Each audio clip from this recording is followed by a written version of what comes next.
കേരളത്തിൽ ഏറ്റവും കൂടുതൽ ചർച്ചയാകുന്ന റാപ്പറാണ് വേടൻ. വിപ്ലവകരമായ പാട്ടുകളിലൂടെയും കരിയറിൽ മുന്നേറുന്ന വേടൻ പലപ്പോഴും വിവാദങ്ങളിൽ അകപ്പെട്ടിട്ടുമുണ്ട്. പ്രതിസന്ധികളും വലിയ ജനപിന്തുണ വേടന് ലഭിച്ചിട്ടുമുണ്ട്. രഞ്ജിനി ഹരിദാസിന് നൽകിയ അഭിമുഖത്തിൽ തന്റെ ജീവിതത്തെക്കുറിച്ച് വേടൻ പറഞ്ഞ വാക്കുകളാണ് ഇപ്പോൾ ശ്രദ്ധ നേടുന്നത്. പേഴ്സണലായി കുറേ കാര്യങ്ങൾ ജീവിതത്തിൽ മാറ്റാനുണ്ട്. പെരുമാറ്റം കുറച്ച് മാറ്റാനുണ്ട്.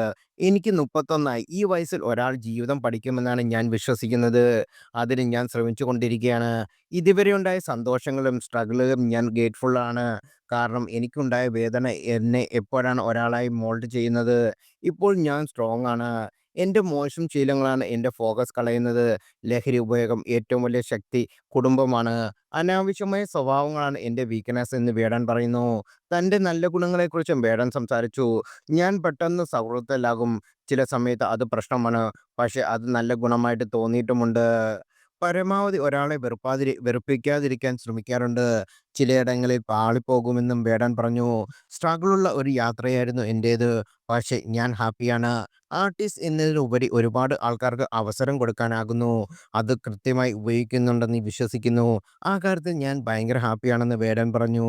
അടിച്ചമർത്തപ്പെട്ട ഒരു ശബ്ദമാണ് വേടന്റെ വരികളെന്ന് ആരാധകർ പറയുന്നു. കഞ്ചാവുമായി വേടൻ പിടിയിലായ വാർത്ത കഴിഞ്ഞ വർഷം ചർച്ചയായിരുന്നു. അപ്പോഴും വലിയ ജനപിന്തുണ റാപ്പർക്ക് ലഭിച്ചു. വേടനെ അറിയില്ലെന്ന് പറഞ്ഞതിന്റെ പേരിൽ വലിയ വിമർശനമാണ് ഗായകൻ എം.ജി. ശ്രീകുമാറിന് നേരിടേണ്ടി വന്നത്. കഞ്ചാവ് കേസിൽ വേടൻ അറസ്റ്റിലായതിനു ശേഷം ഒരു ചാനൽ ചർച്ചയിൽ എം.ജി. ശ്രീകുമാർ നടത്തിയ പരാമർശമാണ് വിമർശനത്തിന് കാരണമായത്.